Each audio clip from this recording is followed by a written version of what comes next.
परमात्मने नमः। यथार्थ गीता श्रीमद्भगवद गीता अथ षोडशो अध्यायः। योगेश्वर भगवान श्री कृष्ण के प्रश्न प्रस्तुत करने की अपनी विशिष्ट शैली है। पहले वे प्रकरण की विशेषताओं का उल्लेख करते हैं जिससे पुरुष उसकी ओर आकर्षित हो। तत्पश्चात वे उस प्रकरण को स्पष्ट करते हैं। उदाहरण के लिए कर्म को लें। उन्होंने दूसरे अध्याय में ही प्रेरणा दी कि अर्जुन कर्म कर। तीसरे अध्याय में उन्होंने इंगित किया कि निर्धारित कर्म कर। निर्धारित कर्म है क्या? तो बताया यज्ञ की प्रक्रिया ही कर्म है। फिर उन्होंने यज्ञ का स्वरूप न बताकर पहले बताया कि यज्ञ आया कहां से और देता क्या है। चौथे अध्याय में 13-14 विधियों से यज्ञ का स्वरूप स्पष्ट किया जिसको करना कर्म है। यहाँ कर्म स्पष्ट होता है जिसका शुद्ध अर्थ है योग चिंतन आराधना, जो मन और इंद्रियों की क्रिया से संपन्न होता है। इसी प्रकार उन्होंने अध्याय 9 में दैवी और आसुरी संपत्ति का नाम लिया। उसकी विशेषताओं पर बल दिया कि अर्जुन आसुरी स्वभाव वाले मुझे तुच्छ कहकर पुकारते हैं। हूं तो मैं भी मनुष्य शरीर के आधार वाला, क्योंकि मनुष्य शरीर में ही मुझे यह स्थिति मिली है। किंतु आसुरी स्वभाव वाले, मूढ़ स्वभाव वाले मुझे नहीं भजते, जबकि दैवी संपत्ति से युक्त भक्तजन अनन्य श्रद्धा से मुझे उपासते हैं। किंतु इन संपत्तियों का स्वरूप, उनका गठन अभी तक नहीं बताया गया। अब अध्याय 16 में योगेश्वर उनका स्वरूप स्पष्ट करने जा रहे हैं, जिनमें प्रस्तुत है पहले दैवी संपद के लक्षण। श्री भगवान वाच।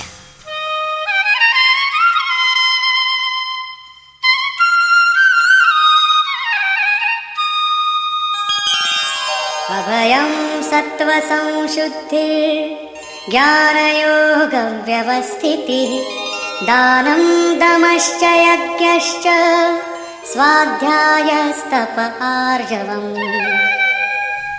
बाह्य का सर्वथा अभाव, अंतःकरण की शुद्धता, तत्व ज्ञान के लिए ध्यान में दृढ़ स्थिति अथवा निरंतर लगन, सर्वस्व का समर्पण, इंद्रियों का भली प्रकार दमन, यज्ञ का आचरण, जैसा स्वयं श्री कृष्ण ने अध्याय 4 में बताया है।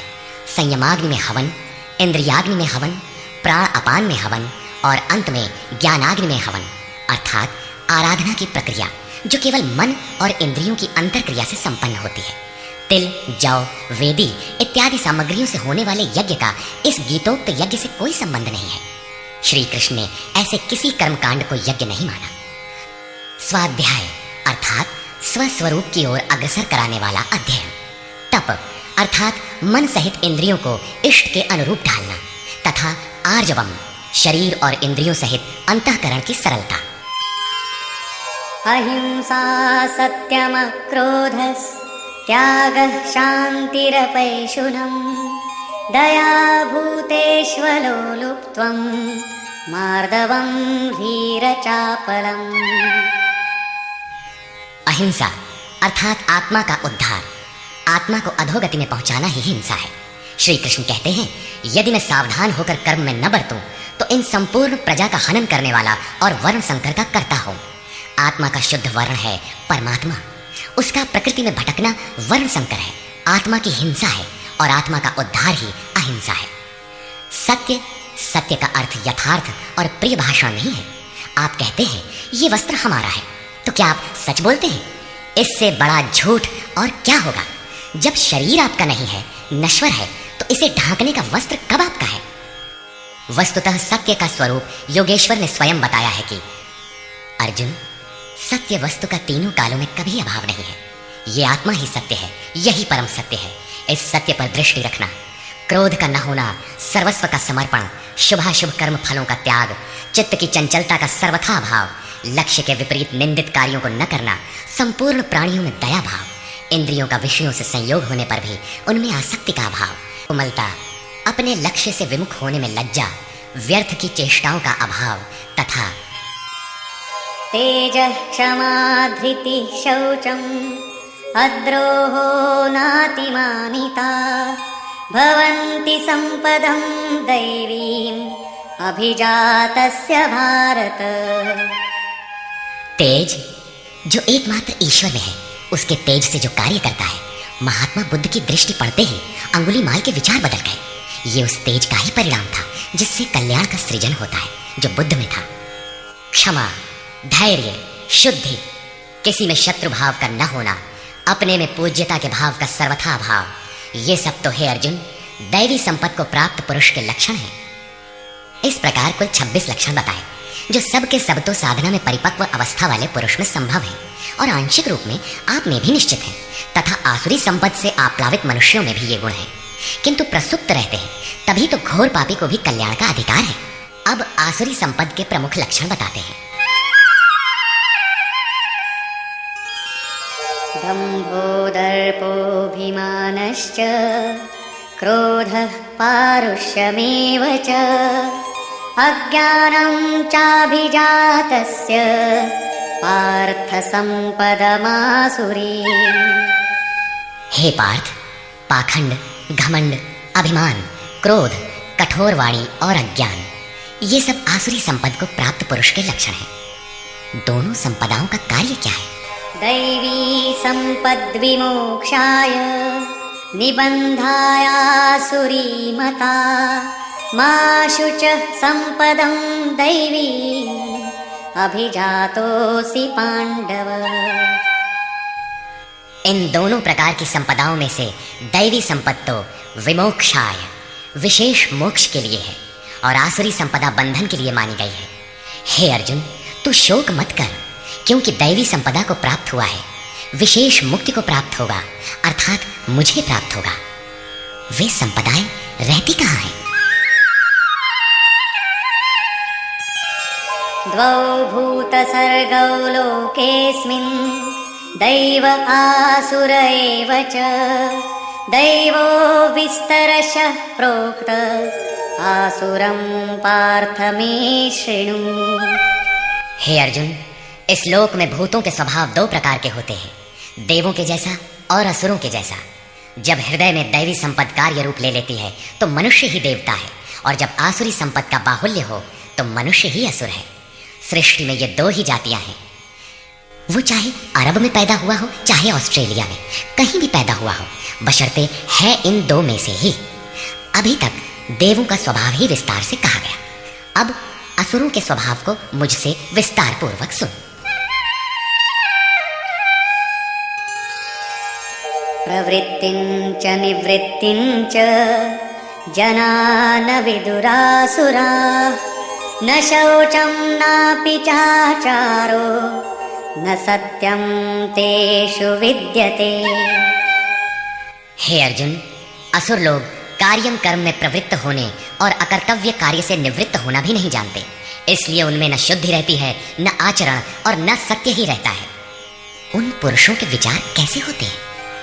असत्यमप्रतिष्ठं ते जगदाहुरनीश्वरम् अपरस्परसम्भूतं किमन्यत् कामहेतुकम्। वे आसुरी प्रकृति वाले मनुष्य कहते हैं कि जगत आश्रय रहित है, सर्वथा झूठा है और बिना ईश्वर के अपने आप स्त्री पुरुष के संयोग से उत्पन्न हुआ है, इसलिए केवल भोगों को भोगने के लिए है, इसके सिवाय और क्या है? एतां दृष्टिमवष्टभ्य नष्टात्मानोऽल्पबुद्धयः प्रभवन्त्युग्रकर्माणः क्षयाय जगतो हिताः। इस मिथ्या दृष्टिकोण के अवलंबन से जिनका स्वभाव नष्ट हो चुका है, वे मंद बुद्धि, अपकारी, क्रूर कर्मी मनुष्य केवल जगत का नाश करने के लिए ही उत्पन्न होते हैं। काममाश्रित्य दुष्पूरं दम्भमानमदान्विताः मोहाद् गृहीत्वात् सद्ग्राहान् प्रवर्तन्ते शुचिव्रताः। वे मनुष्य दंभमान और मद से युक्त हुए किसी भी प्रकार पूर्ण न होने वाली कामनाओं का आश्रय लेकर अज्ञान से मिथ्या सिद्धांतों को ग्रहण करके अशुभ तथा भ्रष्ट व्रतों से युक्त हुए संसार में बरतते हैं। वे व्रत भी करते हैं किंतु भ्रष्ट हैं। चिन्तामपरिमेयाञ्च प्रलयान्तामुपाश्रिताः कामोपभोगपरमा एतावदिति निश्चिताः। वे अंतिम श्वास तक अनंत चिंताओं को लिए रहते हैं और विषयों को भोगने में तत्पर वे बस इतना ही आनंद है ऐसा मानते हैं। उनकी मान्यता रहती है कि जितना हो सके भोग संग्रह करो, इसके आगे कुछ नहीं है। आशापाशशतैर्बद्धाः कामक्रोधपरायणाः ईहन्ते कामभोगार्थम् अन्यायेनार्थसञ्चयान्। आशा रूपी सैकड़ों फांसियों से एक फांसी से ही लोग मर जाते हैं, यहाँ सैकड़ों फांसियों से बंधे हुए काम क्रोध के परायण विषय भोगों की पूर्ति के लिए वे अन्याय पूर्वक धनाधिक बहुत से पदार्थों को संग्रह करने की चेष्टा करते हैं। अतः धन के लिए वे रात दिन असामाजिक कदम उठाया करते हैं। आगे कहते हैं, इदमद्य मया लब्धम् इमं प्राप्स्ये मनोरथम् इदमस्तीदमपि मे भविष्यति पुनर्धनम्। वे सोचते हैं कि मैंने आज ये पाया है, इस मनोरथ को प्राप्त करूंगा, मेरे पास इतना धन है और फिर भी इतना हो जाएगा। असौ मया हतः शत्रुः हनिष्ये चापरानपि ईश्वरोऽहमहं भोगी सिद्धोऽहं बलवान् सुखी। वो शत्रु मेरे द्वारा मारा गया और दूसरे शत्रुओं को भी मैं मारूंगा। मैं ही ईश्वर और ऐश्वर्य का भोगने वाला हूँ। मैं ही सिद्धियों से युक्त बलवान और सुखी हूँ। आढ्योऽभिजनवानस्मि कोऽन्योऽस्ति सदृशो मया यक्ष्ये दास्यामि मोदिष्य इत्यज्ञानविमोहिताः। मैं बड़ा धनी और बड़े कुटुंब वाला हूँ, मेरे समान दूसरा कौन है। मैं यज्ञ करूंगा, मैं दान दूंगा, मुझे हर्ष होगा। इस प्रकार के अज्ञान से वे विशेष मोहित रहते हैं। क्या यज्ञ दान भी अज्ञान है? इस पर श्लोक 17 में स्पष्ट किया है। इतने पर भी वे नहीं रुकते, बल्कि अनेक भ्रांतियों के शिकार रहते हैं। इस पर कहते हैं, अनेकचित्तविभ्रान्ता मोहजाल समावृताः प्रसक्ताः कामभोगेषु पतन्ति नरकेषु च। अनेक प्रकार से भ्रमित हुए चित्त वाले, मोह जाल में फंसे हुए, विषय भोगों में अत्यंत आसक्त वे आसुरी स्वभाव वाले मनुष्य अपवित्र नरक में गिरते हैं। आगे श्री कृष्ण स्वयं बताएंगे कि नरक क्या है। आत्मसंभाविता स्तब्धा धनमानमदान्विता यजन्ते नाम यज्ञैस्ते दम्भेना विधिपूर्वकम्। अपने आप को ही श्रेष्ठ मानने वाले, धन और मान के मद से युक्त होकर वे घमंडी मनुष्य शास्त्र विधि से रहित केवल नाम मात्र के यज्ञों द्वारा पाखंड से यजन करते हैं। क्या वही यज्ञ करते हैं जैसा श्री कृष्ण ने बताया है? नहीं, उस विधि को छोड़कर करते हैं, क्योंकि विधि योगेश्वर ने स्वयं बताया है।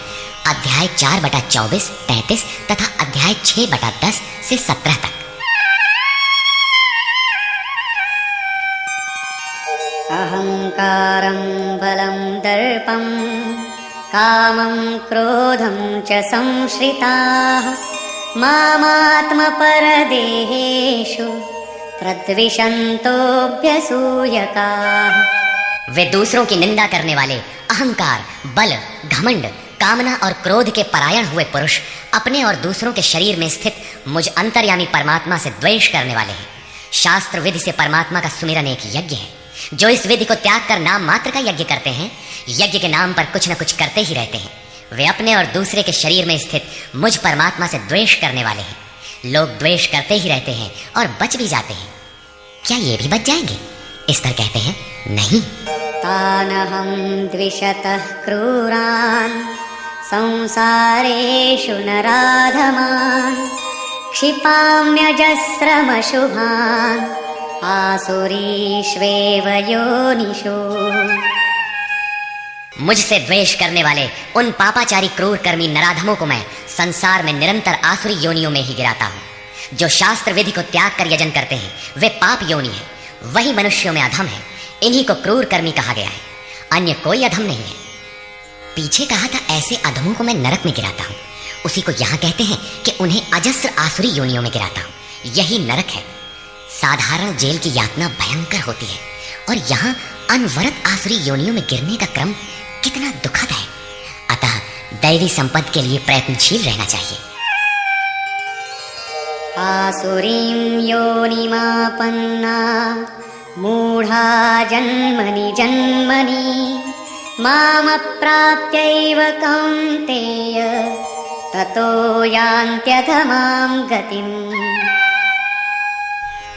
कौन्तेय, मूर्ख मनुष्य जन्म जन्मांतरों तक आसुरी योनि को प्राप्त हुए मुझे न प्राप्त होकर पहले से भी अति नीच गति को प्राप्त होते हैं, जिसका नाम नरक है।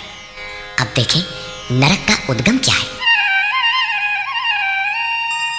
त्रिविधं नरकस्येदं द्वारं नाशनमात्मनः कामः क्रोधस्तथा लोभस्तस्मादेतत्त्रयं त्यजेत्।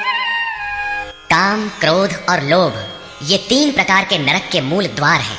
ये आत्मा का नाश करने वाले, उसे अधोगति में ले जाने वाले हैं। अतः इन तीनों को त्याग देना चाहिए। इन्हीं तीनों पर आसुरी संपत्ति टिकी हुई है। इन्हें त्यागने से लाभ, एतैर्विमुक्तः कौन्तेय तमोद्वारैस्त्रिभिर्नरः आचरत्यात्मनः श्रेयः ततो याति परां गतिम्। कौन्तेय, नरक के इन तीनों द्वारों से मुक्त हुआ पुरुष अपने परम कल्याण के लिए आचरण कर पाता है, जिससे वो परम गति अर्थात मेरे को प्राप्त होता है। इन तीनों विकारों को त्यागने पर ही मनुष्य नियत कर्म करता है, जिसका परिणाम परम श्रेय है।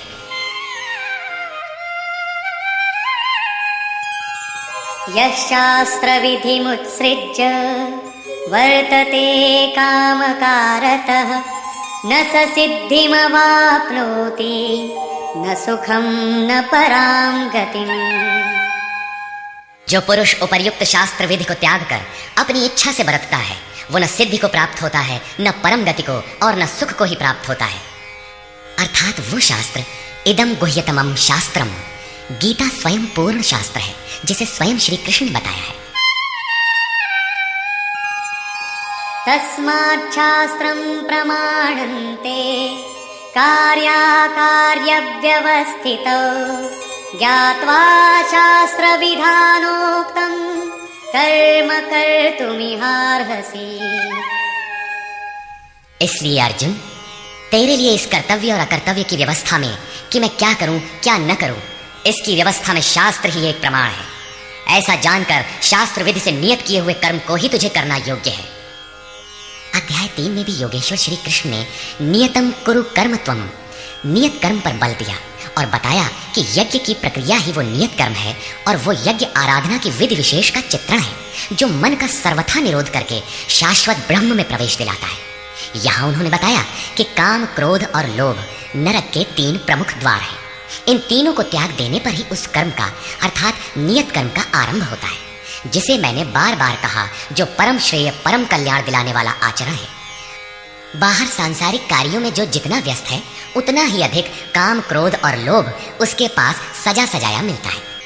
कर्म कोई ऐसी वस्तु है कि काम, क्रोध और लोभ को त्याग देने पर ही उसमें प्रवेश मिलता है, कर्म आचरण में ढल पाता है। जो उस विधि को त्याग कर अपनी इच्छा से आचरण करता है, उसके लिए सुख, सिद्धि अथवा परम गति कुछ भी नहीं है। अब कर्तव्य और अकर्तव्य की व्यवस्था में शास्त्र ही एकमात्र प्रमाण है। अतः शास्त्र विधि के ही अनुसार तुझे कर्म करना उचित है, और वो शास्त्र है गीता। निष्कर्ष, इस अध्याय के आरंभ में योगेश्वर श्री कृष्ण ने दैवी संपद का विस्तार से वर्णन किया, जिसमें ध्यान में स्थिति, सर्वस्व का समर्पण, अंतःकरण की शुद्धि, इंद्रियों का दमन, मन का शमन, स्वरूप को स्मरण दिलाने वाला अध्ययन, यज्ञ के लिए प्रयत्न, मन सहित इंद्रियों को तपाना, अक्रोध, चित्त का शांत प्रवाहित रहना इत्यादि 26 लक्षण बताए, जो सब के सब तो इष्ट के समीप पहुंचे हुए योग साधना में प्रवृत्त किसी साधक में संभव है, आंशिक रूप से सब में है। तदनंतर उन्होंने आसुरी संपद में प्रधान 4-6 विकारों का नाम लिया, जैसे अभिमान, दंभ, कठोरता, अज्ञान इत्यादि, और अंत में निर्णय दिया कि अर्जुन, दैवी संपद तो विमोक्षाय, पूर्ण निवृत्ति के लिए है, परम पद की प्राप्ति के लिए है, और आसुरी संपद बंधन और अधोगति के लिए है। अर्जुन, तू शोक न कर, क्योंकि तू दैवी संपद को प्राप्त हुआ है। ये संपदाएं होती कहाँ हैं? उन्होंने बताया कि इस लोक में मनुष्यों के स्वभाव 2 प्रकार के होते हैं, देवताओं जैसा और असुरों जैसा। जब दैवी संपत्ति का बाहुल्य होता है तो मनुष्य देवताओं जैसा होता है, और जब आसुरी संपत्ति का बाहुल्य होता है तो मनुष्य असुरों जैसा है। सृष्टि में बस मनुष्यों की दो ही जाति है, चाहे वह कहीं पैदा हुआ हो, कुछ भी कहलाता हो। तत्पश्चात उन्होंने आसुरी स्वभाव वाले मनुष्यों के लक्षणों का विस्तार से उल्लेख किया। आसुरी संपत्ति को प्राप्त पुरुष कर्तव्य कर्म में प्रवृत्त होना नहीं जानता और अकर्तव्य कर्म से निवृत्त होना नहीं जानता। वह कर्म में जब प्रवृत्त ही नहीं हुआ तो न उसमें सत्य होता है, न शुद्धि और न आचरण ही होता है। उसके विचार में जगत आश्रय रहित बिना ईश्वर के अपने आप स्त्री पुरुष के संयोग से उत्पन्न हुआ है, अतः केवल भोग भोगने के लिए है। इससे आगे क्या है? यह विचार कृष्ण काल में भी था, सदैव रहा है। केवल चार्वाक ने कहा हो ऐसी बात नहीं है। जब तक जनमानस में दैवी आसुरी संपत्ति का उतार चढ़ाव है तब तक रहेगा। श्री कृष्ण कहते हैं, वे मंद बुद्धि वाले पुरुष सबका अहित अर्थात कल्याण का नाश करने के लिए ही जगत में पैदा होते हैं। वे कहते हैं, मेरे द्वारा यह शत्रु मारा गया, उसे मारूंगा। इस प्रकार अर्जुन, काम क्रोध के आश्रित वे पुरुष शत्रुओं को नहीं मारते, बल्कि अपने और दूसरों के शरीर में स्थित मुझ परमात्मा से द्वेष करने वाले हैं। तो क्या अर्जुन ने प्रण करके जयद्रथादि को मारा?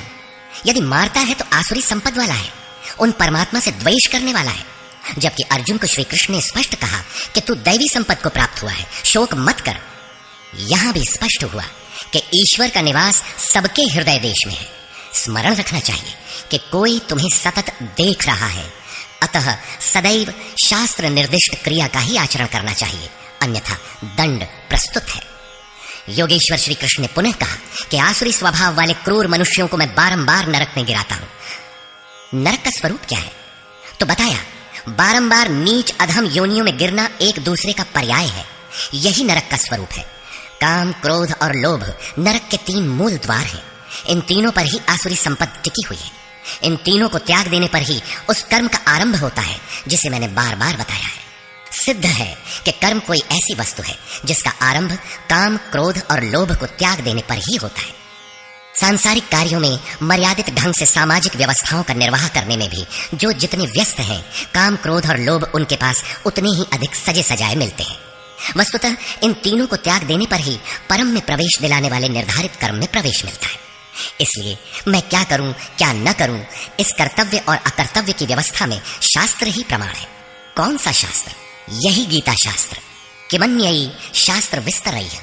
इसलिए इस शास्त्र द्वारा निर्धारित किए हुए कर्म विशेष अर्थात यज्ञार्थ कर्म को ही तू कर। इस अध्याय में योगेश्वर श्री कृष्ण ने दैवी और आसुरी दोनों संपदाओं का विस्तार से वर्णन किया, उनका स्थान मानव हृदय बताया, उनका फल बताया। अतः ओम तत्सदिति श्रीमद्भगवद्गीता सूपनिषत्सु ब्रह्म विद्यायाम योग शास्त्रे श्री कृष्ण अर्जुन संवादे दैवासुर संपद विभाग योगो नाम षोडशो अध्याय। इस प्रकार स्वामी अड़गड़ानंद कृत श्रीमद् भगवद गीता के भाष्य यथार्थ गीता का 16वां अध्याय पूर्ण होता है। हरि ओम तत्सत।